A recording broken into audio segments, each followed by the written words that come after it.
Okay, guys, I want to, well, hey, it's a new week, okay? Uh, I love new weeks. Every single Monday, I feel energized from the weekend. But let's talk about all the NAR, dealings with the $418 million settlement and all this like that, and PPAR and the MLS and buyer's agents and commissions and all that crap, okay? Here's my take on this, okay? Now, obviously, I don't have a handle on everything that's coming down, but here's what I do know. This is not doom and gloom. This is opportunity. It literally is opportunity for us. I've been thinking a lot about this. And in the past, I've always told people, you know what? I wish I didn't belong to a union. I wish I didn't have an MLS. I wish I could just be paid for what I was worth, because I felt like I was a good agent and I was going out there and I was helping people. And man, if I could just be like an attorney where people would come to me and say, I need your help. Because, we go to attorneys and we need their help. And they're good at what they do and they get paid really good. But when you have 6,000 realtors in a town and anybody who can breathe can go show homes and get paid 3%, wow, it changes our industry. So guess what's going to happen? And I'm not bad mouthing realtors, okay? Look, we have realtors that are working with us. We want to train realtors. I want to help people making money. But here's what's going to happen. The MLS is not going away. It's going to take away the buyer's agent fields and the transaction brokerage field that says how much a buyer's agent will be paid. If it says 2.5% now, it's going to be nothing. It's going to be literally gone. That is not going to change the fact that a seller, when I go to a seller, I'm going to say, Mr. and Mr. Seller, I'd love to sell your house. I charge 3% to sell your home. But would you like to offer an incentive to a buyer's agent who has a buyer?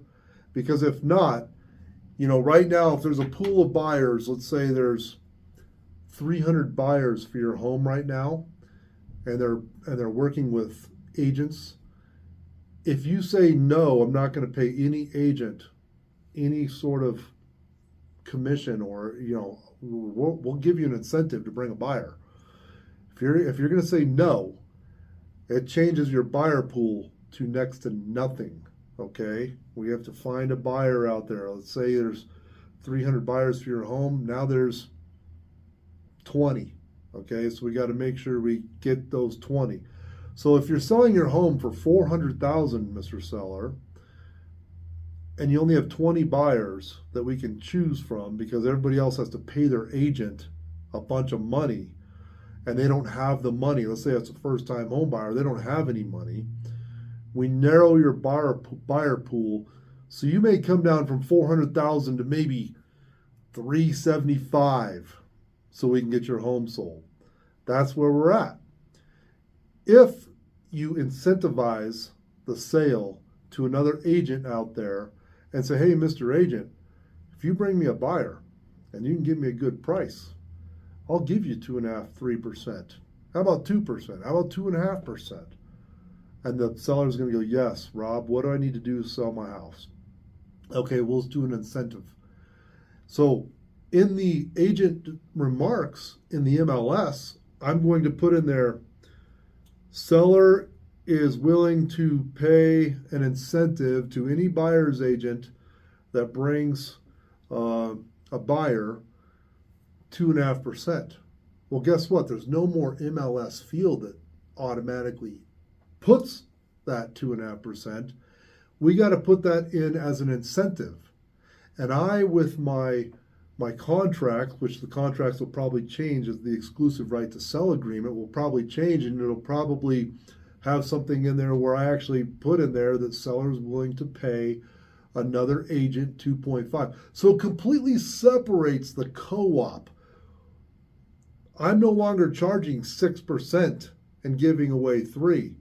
I'm charging 3%, but my seller is willing to give 3% or 2.5% or whatever to the buyer's agent. Now, let's say out of the thousands of listings out there, let's say that there's at least 20% of the people, the sellers, that say, I don't want to give a buyer's agent anything. I don't want to give any money to a buyer's agent.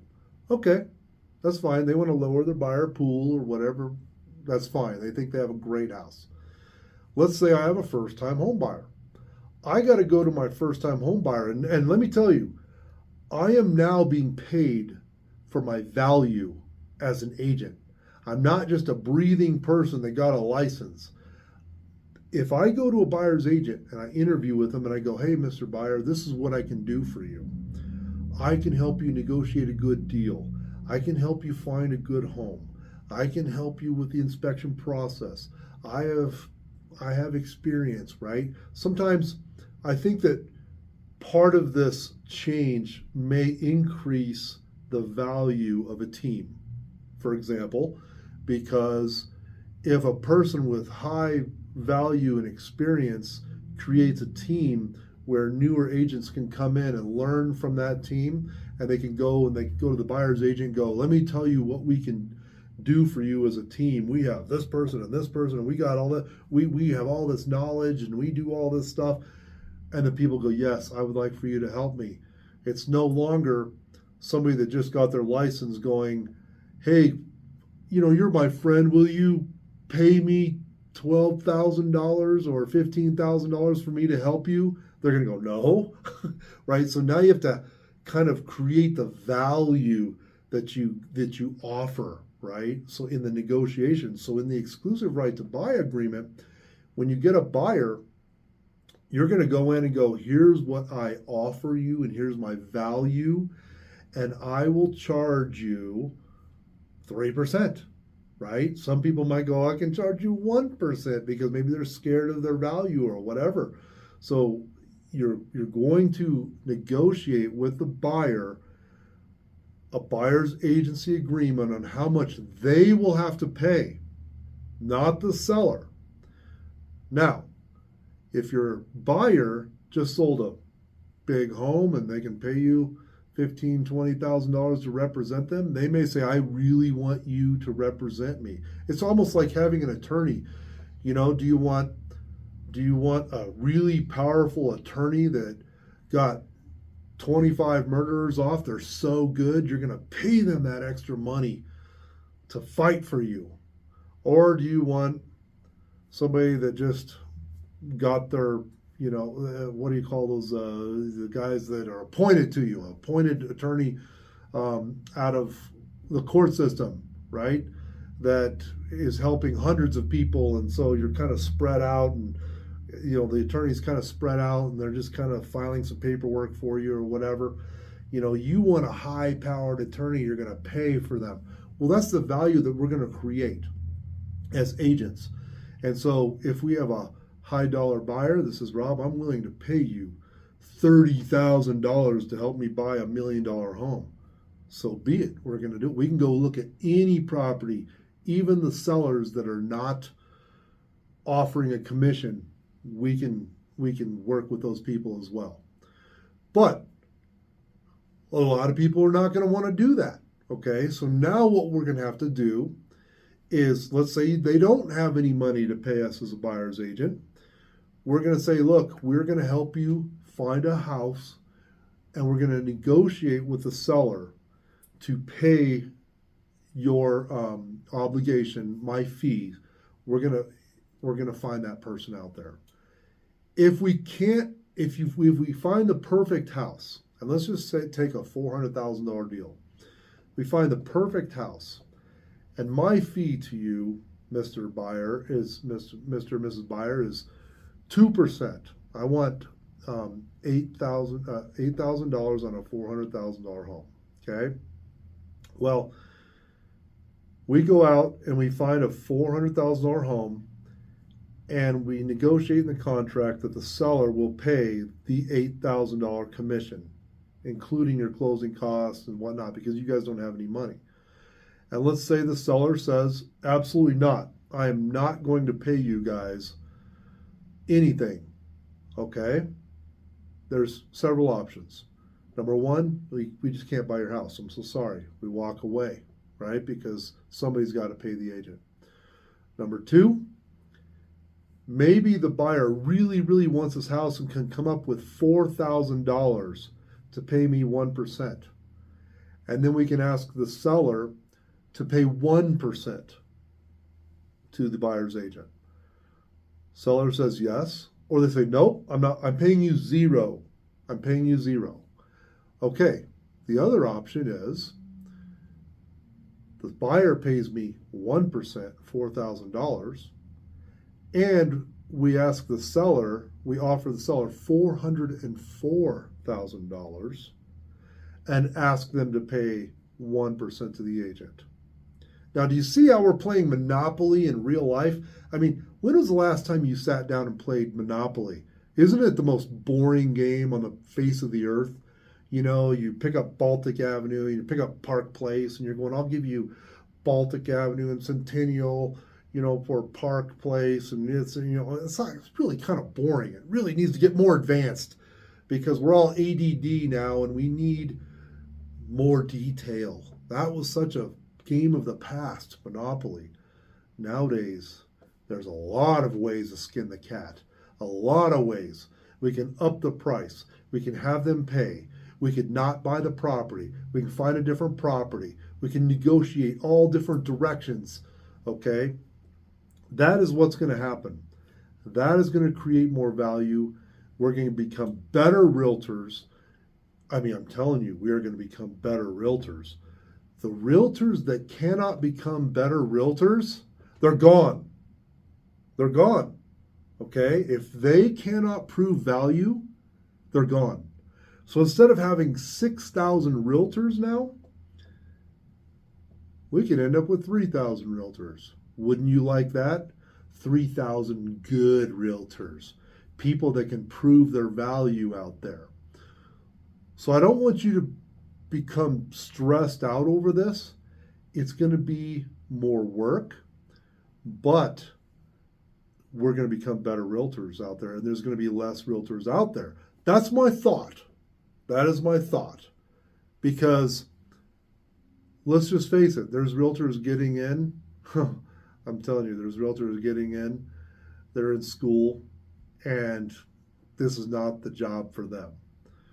There's nobody like that in our company, but I have seen a lot of people when I've spoken at the real estate school, and I'm like, wow, they're just getting in. They're kicking tires. They just think they're just going to go show homes, and they're going to make a bunch of money, and they don't realize what's all involved. And I would say about 70%, this came from the school, because I asked the director of the school, how many people actually get their license? He said 70% do not get their licenses. Once they realize how hard it is to become a realtor, once they go through school, they realize, 70% bail out. And I've interviewed a lot of people where once I interviewed them, they decided not to pursue their license because I tell them how difficult it is and how much it costs. And I hate doing that to people, but it's giving them the reality of real estate is not just showing homes. It is a business that needs to get back to the attorney level. When I was a kid and my dad was a realtor, it was like an attorney. You had to go in and sit at a desk, and you had a big old oak desk and nameplates and everything. And you're sitting there going, how do I get a property? And he goes, I'm going to help you get a property. It was something that it was a career that people go, oh, whoa, you're in real estate. Wow, you're high powered, right? But then all of a sudden we lost it. And I think that it's going to get back to that. It's going to get back to really working it, proving your value, knowing what you're doing, having experience behind you, different people that excel in different things. And I think it'll get back to that because the public does not have to just pay whatever the industry says. And that's kind of what the unions have done, I think, in this whole thing is they just set a standard of everybody, everybody just gets 6%, everybody gets 5%, everybody, And we've all heard the stories. Now it's going to get better. And I welcome it. I welcome it. So don't get distressed. It's going to be a good thing. We don't know all the details until maybe July coming down the road, but everybody's going to be scrambling, including us, on how to develop our value. And I think that's going to be awesome. It's going to make us better. So I'm kind of pumped about the change. We will discuss more in the roundtable.